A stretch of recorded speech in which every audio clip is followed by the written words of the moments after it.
Well, the person that talked crap about Metroid Prime 4 for about a year and a half made several videos about it and said that he was gonna play the game and review it to tell you guys how crappy it is, wound up not buying the game after all because I decided, why would I want to buy a game that I know I'm not gonna have fun playing? You know, just to make a YouTube video, like talking crap about a game in a YouTube video, that's fun, but is it fun to play something that sucks? Is it fun to have a bad attitude going into something? Like, why would I want to spend $70 to buy something that I know I'm gonna hate? Why would I want to reward Nintendo? Nintendo doesn't care if you like or dislike a game. They care that you bought it, because that shows interest. By not buying the game, that shows disinterest, and I'm not interested in this game. So I decided to skip it. You know, why would I want to play something that sucks? I want to play stuff that's fun. So rather than make a video crapping on this game and explaining in intricate detail, I could have had 3 hours. I had already started writing my script for this game, and I made it to like about 30 minutes of recorded audio before it even came out. That's how much I had to say. That's how infuriated I was with this release. And I decided, why am I getting mad over a video game? I'm supposed to be playing these for fun. And I see so many people are like, you hate so many things. I don't hate so many things. I just happen to make videos about the things that I dislike. And I don't make that many videos about things that I like. That gives the impression that I hate everything. That's far from the case. In fact, I've played so many fun games. It's just that most of them came out more than 5 years ago. In fact, a lot of them came out during the Super Nintendo and PS1 era. That's just what I enjoy. I'm not saying those are the best games. That's just what I enjoy playing. So I do like a lot of games. I like a ton of stuff, not just games. I like a ton of music. I like a ton of movies. I just don't like the modern stuff. And I don't like Metroid Prime 4, so why would I buy it? I didn't. I've seen so many YouTube videos from people saying that the game sucks, how terrible it is. If you want someone that's gonna crap all over the game, you've got your pick of the litter. And that's also part of the reason why I didn't want to make a video about it. Because I don't really have anything to say that about 100 other people aren't already saying. And they already spent the money to tell you that, so you know, they saved me a couple of bucks. I'm gonna give you guys a round of applause. Thank you for that. You know, thumbs up from me. I'll give your video a thumbs up. Why not? You saved me some money. And you know, the thing is, I do YouTube as a hobby. It's not a job. I don't make 1 cent making YouTube videos. And I don't want to make money making YouTube videos, because when you make money, it turns into a job, and then you have certain expectations, and then your viewers have certain, it's just, I don't want to deal with any of that. I make videos because I enjoy making them, because it's a fun process. And the minute it stops being fun, I'm not going to do it. And if I have to play a game that isn't fun just to crank out a YouTube video, I'm not going to do it.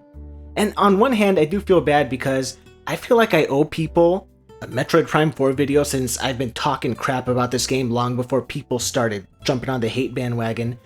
But also, try to understand that you don't need to buy something to know that it's not worth playing, to know that you're not interested in it.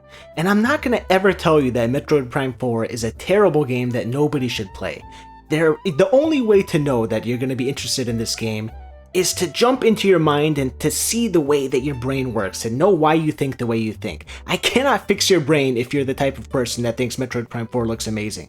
Please, I'm kidding, by the way. Don't get your panties in a twist. If you like Metroid Prime 4, power to you. You know, God will cast judgment on you. That's not my job. You know, I'll see you in hell from heaven. But if you like Metroid Prime 4, power to you. Enjoy it. Do not let me ever dissuade you from saying, you know, from thinking something is good. If you enjoy it, that's all that matters, is what you enjoy. Do what you want with your time that you think is worthwhile. Playing Metroid Prime 4 was not a worthwhile use of my time, because I'm the type of person that doesn't really care about the world building of this series. All I care about is jumping around the Samus, shooting up aliens, and exploring and finding upgrades. That's it. I do not care about lore, I don't care about the story, I don't even care about why I'm in the place that I'm in. It doesn't matter to me. The things that I like about Metroid are not the things that everybody else would like about Metroid or in video games in general. I have very weird taste in that regard, because I like games to be games. I don't like games to be movies, I don't like games to be books, I don't like games to be worlds that I can explore in amazement and childlike wonder. I just want to play a game and have fun. And for me, fun is Metroid 1, Metroid 2, Super Metroid, Metroid Prime, and that's about it. And I know, like, oh, how could you? You don't like Fusion? You don't like Zero Mission? I like those games. I don't love those games. because those games don't really have the essence of what makes Metroid amazing to me. I think Metroid has the potential to be something really incredible, and it hit that potential about 30 years ago with Super Metroid, and it's been on a decline ever since. And I already know, like, well, you don't like those things, you don't like lore, you don't like world building, you don't like story, why are you playing Metroid Prime? Why were you interested in Metroid Prime 4 anyway? And you're right, instead of buying Metroid Prime 4, I went back a few weeks ago, and I replayed Metroid Prime 2 for the first time in, I don't know how many years, a long time. And I hated the game. I hate Metroid Prime 2. And I know that's gonna just incite this immense backlash, like, oh my god, you don't like Metroid Prime 2? You don't like anything. Why are you a Metroid fan? You know what? You're right. I'm not a Metroid Prime fan. I don't like Metroid Prime 2. And you know what? The things that I don't like about Metroid Prime 2 are present in Prime 3 and in Prime 4, but they're not really that prevalent in Prime 1. Because Prime 1 is like a proof of concept. Can we make Metroid in 3D? Yes, so they kept it simple. Prime 2 is like, well, we have Metroid in 3D, now what? Well, let's make story! It's like, my god, you completely missed the point of this series. And they're just, we're gonna double down, we're gonna double down, we're gonna double down, we're gonna double down. Now we're at Metroid Prime 4, and it's like, Metroid Prime 4 is a compromise between old school design and new school design. And because it's a compromise, it makes nobody happy. And I'm going to get into this because I watched plenty of people play this game. I'm not going to say, you know, here's my letter grade. At Metroid Prime 4, I watched people play it for 20 hours. I'm an authority on the game. Here it is. It gets an F. I'm not going to say that. There's no score. There's no grade. Just from what I've seen, I know that I have zero desire to play this game. Because Metroid Prime 4 misunderstands what it means to be a Metroid game. Metroid used to be isolation, exploration, just a woman on a job. Samus treated every game, it was just another mission. That's all it was. It was not about saving the universe. It was not about being the chosen one. Only when Retro Studios got their hands on this IP did they finally go, you know what? Maybe there's something more special about Samus. No! Abort! Abort mission! That is, you guys are completely misguided. That is not Metroid. I don't really care about Samus. I don't really care about the person inside the suit. I just care about the suit. I just can't. You know why I like Samus? Because she didn't talk. Because she didn't have emotions. Because she was just on a mission. The whole, like, appeal of Samus originally was when she took off the suit at the end, you're like, oh, it's a chick. The fact that you didn't know it was a chick because she didn't talk, because she didn't do girly things, that's what was cool. I like that she didn't have a personality. Does every game need to have rich character development? Does every game need to have characters talking nonstop? Do you know how many modern games I've played that are completely, like, just filled wall to wall with noise? Just a brick wall of noise. It's like someone took They took the game, they put it in a DAW, and they just put on 10 layers of sausage fat in order to pump up the volume to max. It's just, every game is so noisy. Characters never shut up. And when I saw Metroid Prime 4, characters will not let you just enjoy the silence. If you're riding your bike in the desert and you're just like exploring at your own pace, the game thinks like, oh, you're lost. Let's give you a nudge in the right. Let me give you a hint. The character will call you up and be like, boop, have you checked the lava area? There might be some stuff in there for progression. Like, shut the fuck up. Let me explore in silence. Like, no game wants to let you just be lost in your own thoughts anymore. Every game just wants to have nonstop yippity yapping. Can we just get a chance to breathe? And you know, back to the character development thing, I saw this same backlash when I complained like, I just want to play as Dante in Devil May Cry. You know, just give me 50 Devil May Cries, all of them are Dante, he's just in a new area, he's fighting new enemies, he's got new swords, done! Wrap it up, ship it, you're finished. Same with Ninja Gaiden. Like, just put Ryu on, just drag and drop, he's in a new city, he's got new weapons. Like, that's all I want. But people gave me crap because they're like, well, you know, Ryu's power level is very high. You know, he's basically God at this point. He can kill God. We need to have someone take the reins that's a much lower power level so we can restart the journey. Same thing with Nero and Devil May Cry. It's like, why? I don't care about the lore. I don't care about the story. I don't care about the implications of, well, we need to have escalating threat. Like, this wasn't the case with games back in the day. This wasn't the case with Metroid.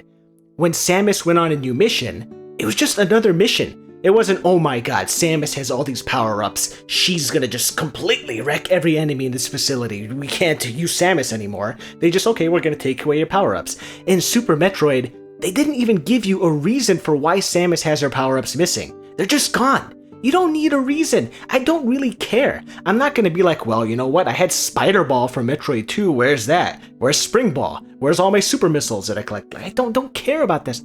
Actually, super missiles weren't in Metroid 2, but forget that. You know, missiles. I had 200 missiles saved up. I killed 50 Metroids. You know, I'm unstoppable. Why do I care about fighting space pirates again? I already did that in Metroid 1.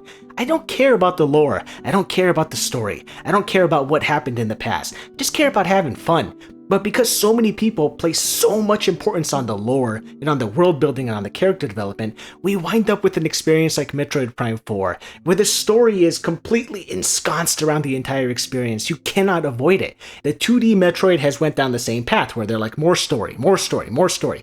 3D Metroid, more story, more story. And it just exploded with Other M. And you would think Other M would have been the learning point. They would have went, okay, no story. Too much story is no good. Let's rein it in. And they kinda did a little bit with Samus Returns and a little bit with Metroid Dread. But too many years have passed since Other M. It's been like 15 years. They got cocky. Now they're like, movie games are popular. Maybe we can bring back the movie. Maybe we can have a ton of voice acting, a ton of story. We can make Metroid something that it never was. Let's make it a modern game. Let's make it a movie game. Let's make this more, quote, accessible. That's my favorite word. This word, accessible, and I'm going to throw this in quotes. I'm going to put about 50 quotes on either end. Accessible. This word right here is why I think I'm done with modern games. I have no interest in playing anything new anymore because this word right here, accessible, has ruined gaming. Metroid Prime 4 is accessibility at its most egregious because you cannot turn off the hint system. You could in Metroid Prime 1, but you cannot shut these characters up from interrupting you. They will call you, and unless you turn off subtitles and you turn off voice acting, which, if you play this game, you probably should do this within the first second of starting it up. But even if you do that, like, look at the workaround you have to do to stop the game from giving you help. And there are parts of the game where it will literally take control away from you, open your map, and show you where to go. The same thing happened in Metroid Zero Mission. So many people are like, Zero Mission, the definitive Metroid 1 experience. It's not. It is not. Metroid Zero Mission is fun. It does not replace the original NES Metroid. The original NES Metroid was all about making your own map, exploring and getting lost. You cannot get lost in Zero Mission.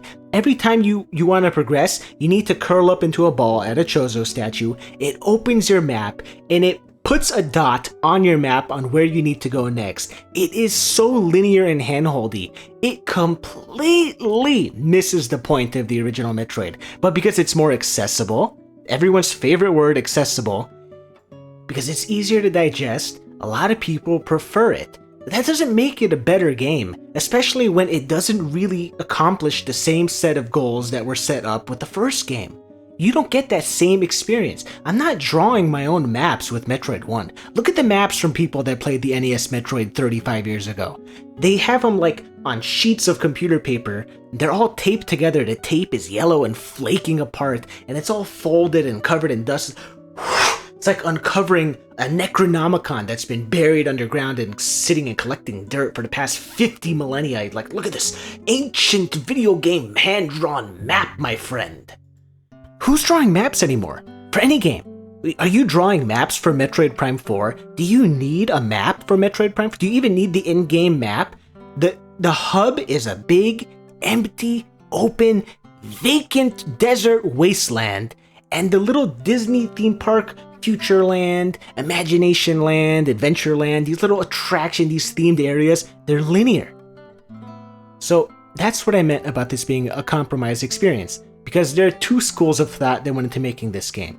A, we need to satisfy the Metroid fans, and B, we need to get new fans. We cannot just coast by on this small fan base. We need to make Metroid big and popular. It needs to be Zelda, it needs to be Mario, and it's not at that level yet. How do we do that? Let's add in cutscenes. Let's add in a bunch of NPCs. Let's make Samus have a rich backstory. She's the chosen one. Let's have rich world development. Let's have an open world. Let's have a mount. They wanted to make all of these popular modern conventions part of the Metroid DNA, but it doesn't fit. You can't do this without making it just a half and half. It's like you have parts, you have these little glimmers of classic Metroid shining through, and you got this huge heaping pile of horse shit on top of it. So I'm not gonna go digging for a little flake of gold. I'm just gonna not partake at all. I don't have to eat this, so I'm not gonna. If a player is not already a fan of Metroid and the Metroid formula, this isn't going to convert them. This isn't going to make them go, I wonder how the other games in this series are. There is no way you're going to play Metroid Prime 4 and went, wow, this was so cool. Let me see how the other games in the series are. They're probably also just like this one. It's not like that at all. In fact, the other games in the series, if you like this, you are bound to hate the other games in the series. I can't imagine anyone play Metroid Prime 4 as their first Metroid game and going back to play NES Metroid and go, wow, you have to draw your own map, just like Prime 4, I can't wait. It's not gonna happen. So if you're gonna make a sequel or a remake, it should appeal to fans of the original. It should not forsake them. And I'm seeing this way too often with modern games, where spiritual successors or remakes, they leave the original fans in the dust, and they don't realize that without that original fan base to prop them up and make them successful, they wouldn't exist. So it feels very insulting to see the devs go, you know, those older games are a little bit difficult to get into. We made them a bit easier. Why? Do you not understand the appeal of your own series? You must not. I have to assume that you don't get it. And I'm really tired of seeing this endless praise for Retro Studios. Retro has worked on 5 games, 3 Metroid Primes, 2 Donkey Kong games. That's it. Is that a company worthy of singing to high heavens with endless praise? They've made 2 series.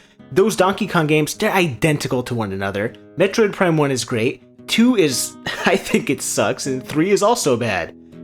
That's an amazing company? Okay, maybe you like all of those games. Even so, 5 games in what, 25 years? That is a terrible track record. What, a 1 game every 5 years? That's horrible. When was the last time before Metroid Prime 4 that Retro made a game? 10 years ago? Tropical Freeze? What kind of company makes 1 game in 10 years, and they make something that isn't even worth talking about past the week it came out? No one cares about Metroid Prime 4 anymore. I'm the only idiot that's still talking about it because I'm late to the party. In fact, I think so little of Retro because there's an interview, and I'll have to find it and share it on the screen. If I can find it, I will. There's an interview. Nintendo gave them a Wii dev kit, I think before any other developer, or at least they were one of the first ones to get it, and I think the Wii Remote or the Nunchuck were tailor-made for Retro to make Metroid Prime 3. This technology was made for this company explicitly, much in the same way that the Nintendo 64 controller was made for Mario 64. Or, I know, all of this is probably bullshit, I'm just making it up, just conjecture. But I'd like to believe that this is the case, but I know for a fact that the Metroid Prime 3 was meant to be a launch title for the Wii, and it wasn't, because when Retro turned in their finished product, someone at Nintendo, I believe it was Iwata, I think this is an Iwata Asks, I'll share it on the screen if I can find it.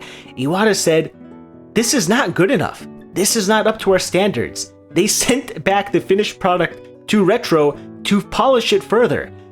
So one has to wonder, how bad was their initial submission for it to be rejected and them need to continue working on it, and the Metroid Prime 3 that we got isn't even that great? Maybe now you guys can start to see why for a year and a half I had no faith in Metroid Prime 4. There was just no way. I have no faith in this series, period. And I'd like to be an optimist and say, I'm holding out hope. There's a tiny chance that this could be good. Give some benefit of the doubt to these poor, impoverished developers. They're steadily employed and they've been working on this project for 5 years. Oh, the crunch! They have to work 60-hour work weeks. God forbid, any emergency services person or any person that has manual labor. Oh, those poor people that are literally killing themselves to pour concrete or to hang up drywall or to fix electrical lines or to clean skyscraper windows or to resuscitate dead people. Difficult jobs. No, that's not hard. Making a game is hard. I'd like to give the developers just a little bit of benefit of the doubt. But I'm not going to. No, I'm done with that. I am no longer going to be optimistic about gaming. And I'm going to have Super Metroid gameplay playing in the background right now. It's probably going to look like shit because I'm not good at the game. But look at Metroid Prime 4 and compare it to what I've been showing you this whole time. It's a night and day difference. There's no talking in Super Metroid. There's no guidance in Super Metroid. It is dictated by you, the player, alone, not by what someone's telling you to do. You need to make that determination yourself. It rewards skilled gameplay. I play like total shit. Look at the speedrunners. At this point, they're already done with the game. They're like halfway done with the game. They've already killed like 2 bosses. There is such a high degree of skill required for the movement alone. Just moving around requires so much skill.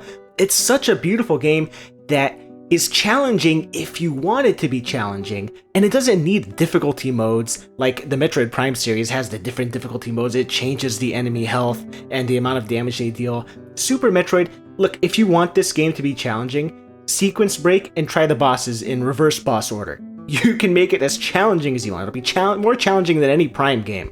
That's why I don't like accessibility. It takes something that feels more dynamic. The difficulty is dictated by you and the actions you make, and it makes it a binary choice, hard or easy. That's not fun. That's not interesting. And so many games take that approach. One of the few series that thankfully doesn't is Dark Souls, where you can choose to not level up and you can try to make the game a little bit more difficult in that fashion.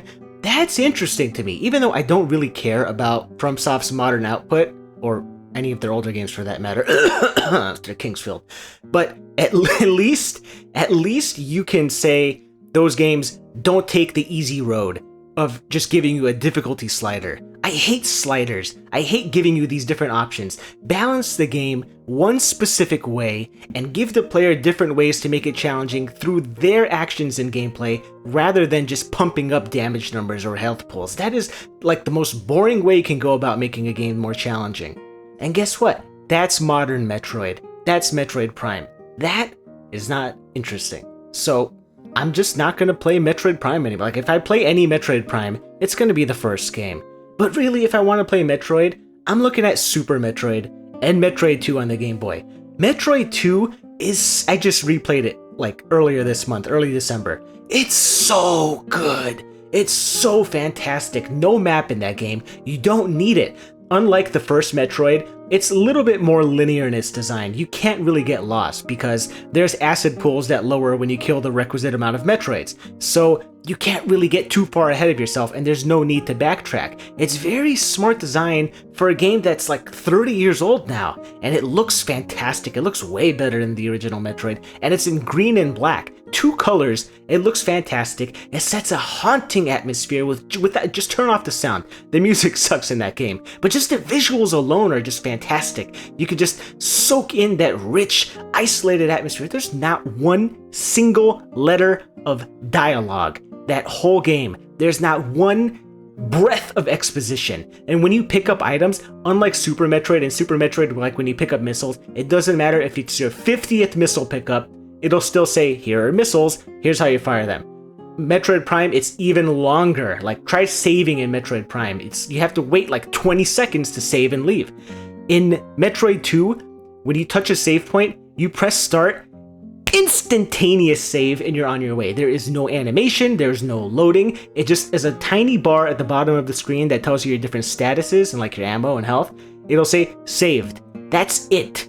It is so fast. It's unbelievable. How is it that Metroid 2 solved the save issue, and from Super Metroid onward, it's just they've regressed? I love Super Metroid, but even things like picking up missiles and saving and recharging health and recharging ammo, they're all longer animations in Super Metroid. And I have to wonder, you fixed it. The difference between Metroid NES and Metroid on Game Boy Metroid 1 and 2 is a vast Grand Canyon chasm of quality. Metroid 2 is, to this day, the best version of Metroid. Do not play Samus Returns. Do not play another Metroid 2 remake. The best version is the original. And I know some people are going to have a hard time getting past the, quote, archaic graphics and the lack of a map. You don't need the map. And the graphics are fantastic. Seriously, that game, if you like Super Metroid, Metroid 2 is so playable, it's shocking. If you haven't given it a chance, you need to give it a chance. That's basically what I have to say about modern games in general. Instead of keeping up with the newer games, I'm going further back into the past to find quality. I have to reach deeper into the annals of history to find something worthwhile, because the modern stuff is worse than the stuff that was made by their predecessors decades ago. How can you not learn from your mistakes of the past? How can you not improve upon stuff that's right there? You want to talk accessible? You could play any of the first 20 years worth of Metroids on a cell phone. I think that's just what I'm going to do moving forward. I seriously don't know what I'm doing. Buying new games and giving them a shot and trying to review new games. What's the point? Like, everyone's, oh, you hate new games. I do. So, I think the compromise here is to just not play them. If I'm going to hate every single new game, is there really a point in playing them? I really don't see a point anymore. It's like, I feel like this urge to like keep it going, like keep up with games. Why? What am I keeping up with exactly? These games are made, like the games, Super Metroid, keep in mind, was made for children. It was not made for adults. And yet, Metroid Prime 4 is supposedly made for teenagers. It's made for an older audience than Super Metroid. And yet, global infantilization has made it easier, more accessible, less interesting, and now games, they're a guaranteed victory. You're no longer struggling and finding out what you're doing wrong and how to succeed, coming up with a plan and executing that plan and seeing where your holes are and how to patch up your weaknesses. Finding that strategy in all these different games, that's what made playing games fun. But if there's no struggle, if the game doesn't even respect me for even a minute to figure out something on my own, if it wants to force feed me the answer, it's like I'm going on a guided tour. You can't just stop and smell the roses. The guide is going to be like, we have to move along. We've got other things to see, other things to do. Let me take my time. I don't want you to hold my hand. If I wanted that, I wouldn't play the game. I would just watch someone else play it, or I would watch a movie. If I'm playing a game, it's probably because I value that interactive element. But is it really interactive if you're telling me what to do? If you're showing me a prompt on the screen? If you put a prompt on the screen and say, hey, buddy, press X, and I press X, it's like, you did it! Like, what did I do exactly? Is that any different than watching a film and turning up the volume and turning it down? What exactly am I doing here playing a game? I really don't know what I'm doing here playing these games where they're like, boop, Samus, you can now use missiles. You could use missiles this whole time, but we didn't let you use them because it wasn't appropriate. But now, because of story reasons, you can use missiles. What is that shit? Do people like this? What developer is programming this game and going like, you know what? This is good shit. This is magnum opus material right here. They're gonna love that they've had access to the Varia suit this whole fucking time, but we're just gonna let them drown in lava because some asshole on the phone didn't ring. Now, motherfucker, you can use it. They're gonna love this game. No, Other M was terrible, and yet they learned nothing from that. They figured, oh, you know what the problem was? The problem was, ring ring, you already have it. How about ring ring, come over here, I'll give it to you. Like I saw with Metroid Prime 4, you don't just get the fire gun, no, you get the fire chip.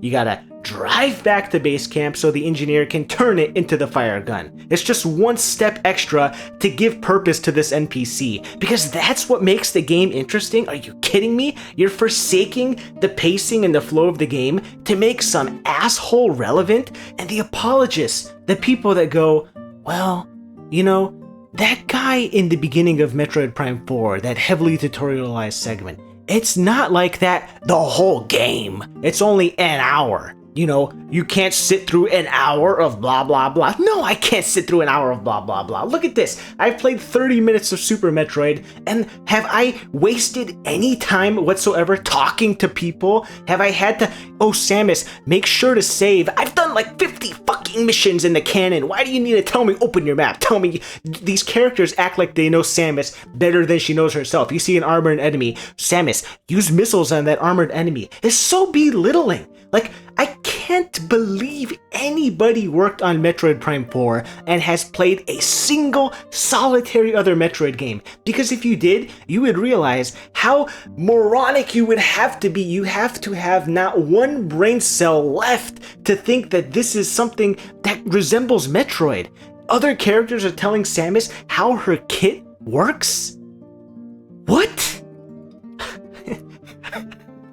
I didn't even play this game and I'm so mad. Like, how can you get mad at a game that you haven't played and you have no intention of playing? Like, I have no interest. I don't care that Metroid Prime 4 is terrible. I don't care at all. I'm not gonna play it. It's like, I'm getting heated because it's like, why do I care so much? I should just not care. That's part of growing up is realizing that everything you love is just doomed for failure and doomed to be bastardized and completely run over. So it happened. It happened with gaming. So, you know, and I don't care. Let the people that enjoy this stuff enjoy it. The people that love Metroid, Godspeed, enjoy. No sarcasm here. I know it's hard to not interpret this as sarcasm. Completely serious, no jokes. If you like Metroid Prime 4 and you want more like that from this series, I sincerely wish you nothing but happiness, and I hope you get everything you want. I hope this series becomes everything you want it to be, and I hope you have fun. There's no point in spending money and more important than money, spending time and energy on something that you don't enjoy.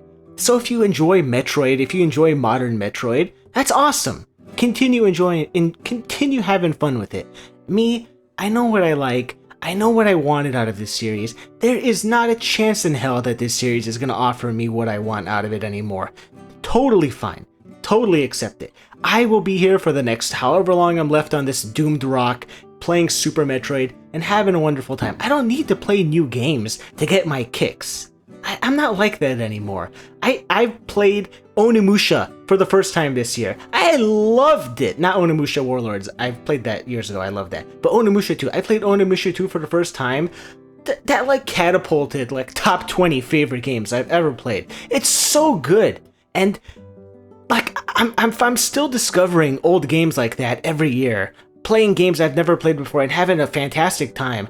I don't need new games, so I'm more than happy to let developers do whatever they want with them, and for the players that enjoy them, that's great. Keep it up, keep enjoying them, and I think there's room for people like me to enjoy the older stuff, and for the new players to enjoy the new stuff. Gaming is not dead or dying. I'm not going to use some sensationalist title and be like, it's doomed, we're all screwed, there will never be a good game again. Even if there's not a single new game to come out ever again for the rest of humanity's existence, I wouldn't really care, because so long as I can keep finding fun stuff to play from the past that I missed out on, I'll be happy. That is enough to satisfy me.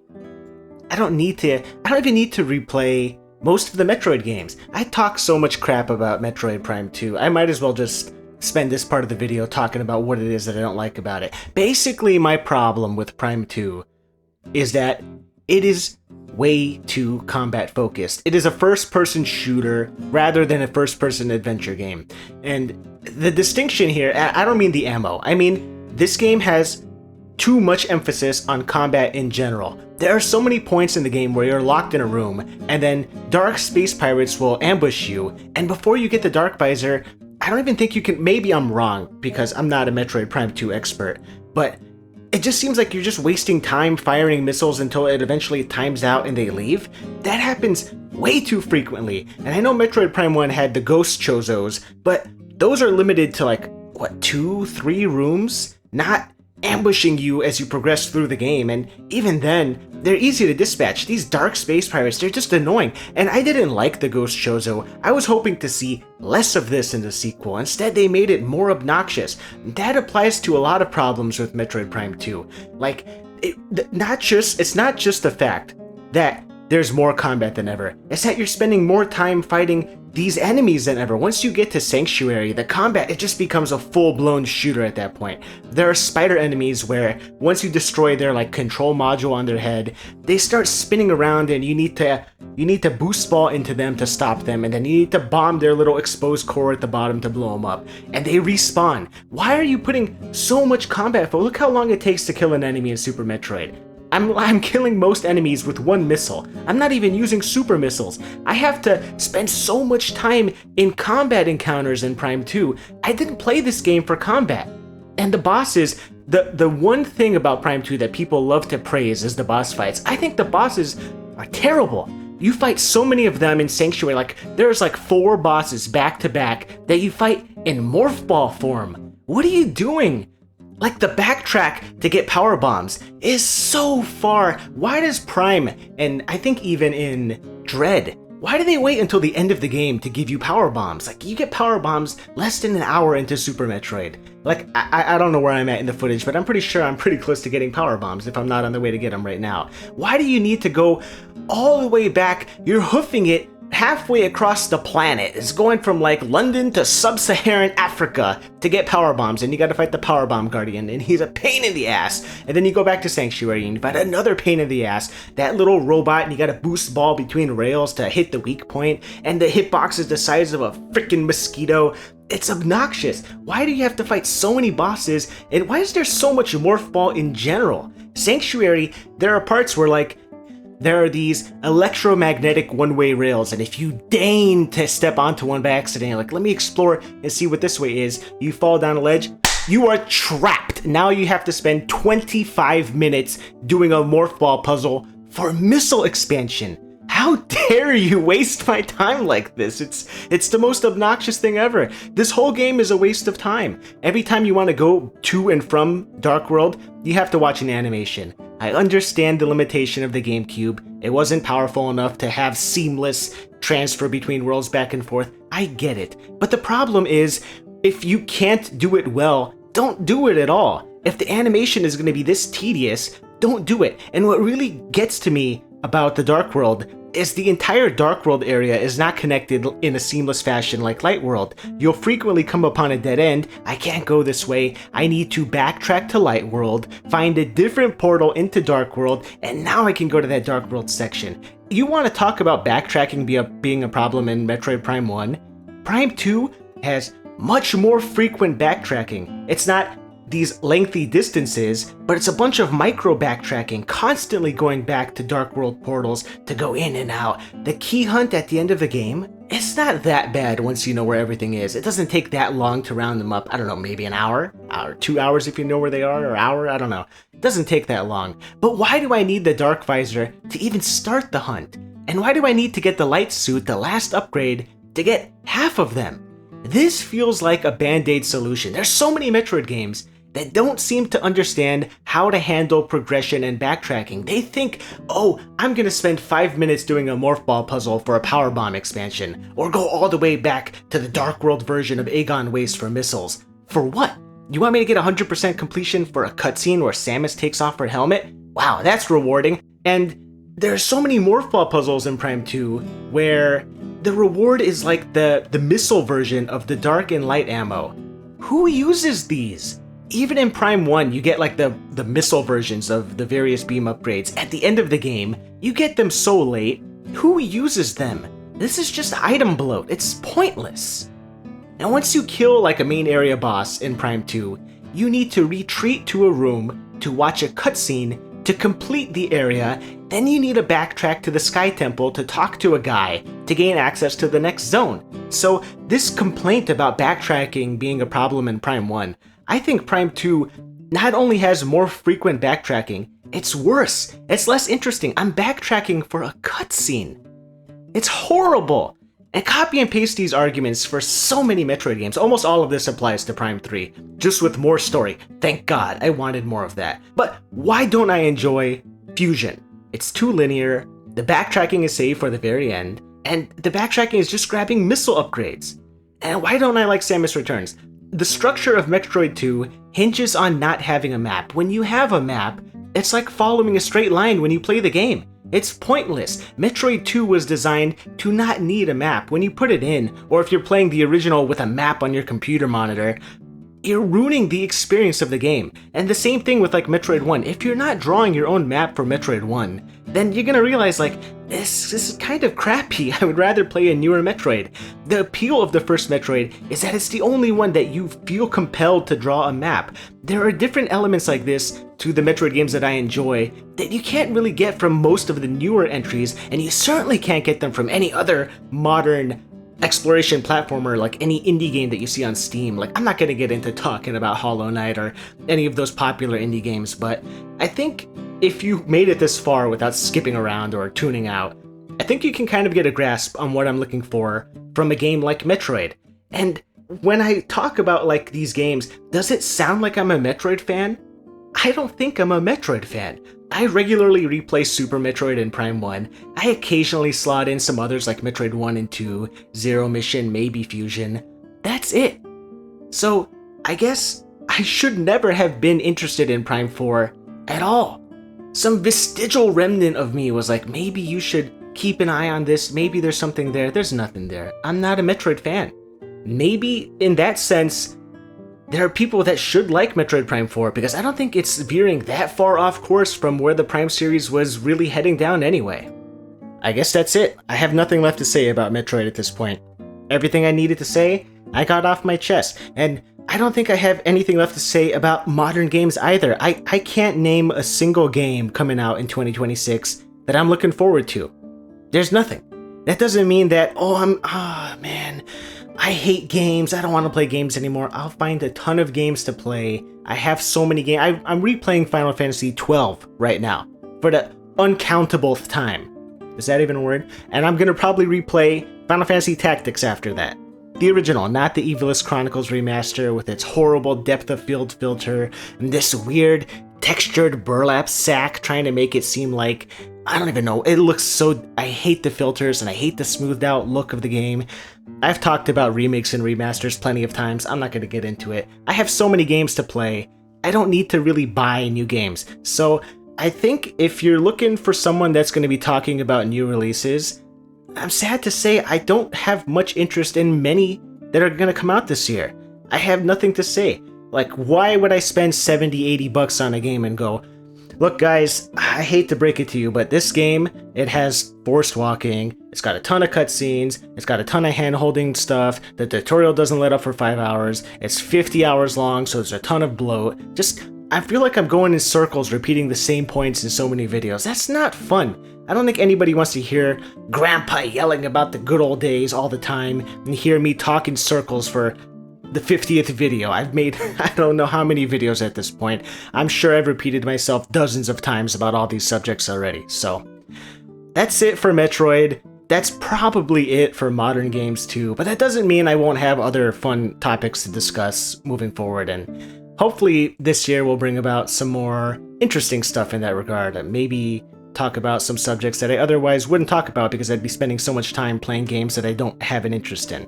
Should be a lot better for everyone that way, I think. If you're looking for modern game reviews, please look elsewhere. Find your favorite YouTuber talking about it. I'm sure there are people that have these game reviews ready before the game even comes out. And I wonder why. I wonder why they say good things about them too.